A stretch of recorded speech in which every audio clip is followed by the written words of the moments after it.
Hi everyone, in this video I'm going to show you how I would arrange our autumn burgundy hydrangea arrangement, which is this beauty, and I'm going to arrange it in our Hempton vase. I think on the website it is in the Faux, but anything with a sort of reasonably narrow neck is great.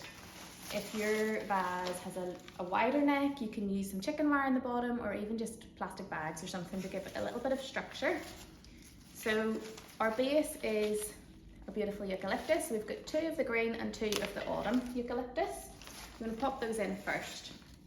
And we want to bend our stem so that the foliage is starting at the top of the vase. So give it a really good bend. This is sort of the most common feedback I would give to customers who ask for tips on how to make their arrangement look more in line with the way it's photographed, and bending your stems is just so important. You always need to bend your stems so that your foliage isn't, if I left this like this, it's just going to fly out too far to the side. So bending it down nicely really helps. So this one I'm going to pop in sort of towards this side, and then our other autumn eucalyptus I'm going to pop in more around this side, and you get the effect in the middle as well. So that's a nice base to start with. Then we have 5 of our burgundy hydrangea stems. These are just beautiful. Hopefully you can see the detail there of the seeded texture, and the colour is perfect for this time of year. So we have 5 of these. This one I'm going to pop in first, and I'm going to keep it full height. I'm just going to pop it into the middle. So because this arrangement is on an island, I want it to look sort of full and effective from all angles. If yours is on a console table or somewhere up against a wall, you can keep it more forward facing and have a display towards the front. But this one I'm going to have blooms all the way around.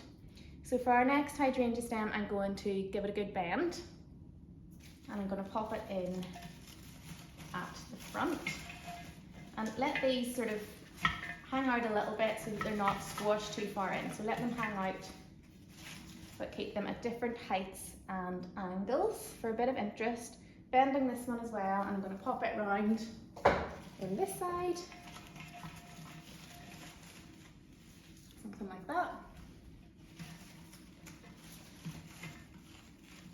And if your foliage moves, you can tweak it at any stage as you continue to add your stems. Okay, and then our next hydrangea stem, again, I'm going to pop in on this side then to give us a nice little pop of colour over this way. And the last one, bent again, I'm going to pop in at the back.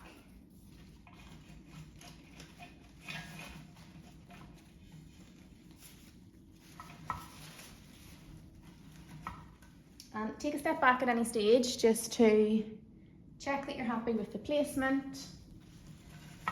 If they move around, you can always wiggle them back. And then lastly, we've got our teasels.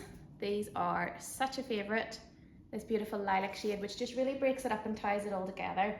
So again, these are too tall the way they are, so I'm going to bend mine about that.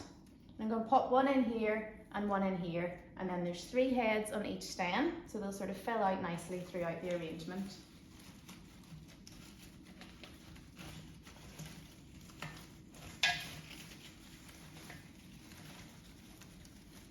That's our first one, and again I'm going to bend the second stem, and I'm going to pop it in at the other side.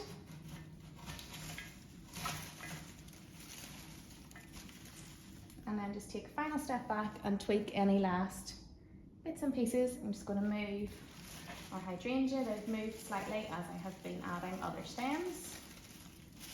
You can bend your foliage down over the edge just to give it a nice whimsical look so that it's not all totally upright. It's nice for your foliage to hang over the edge of your vase.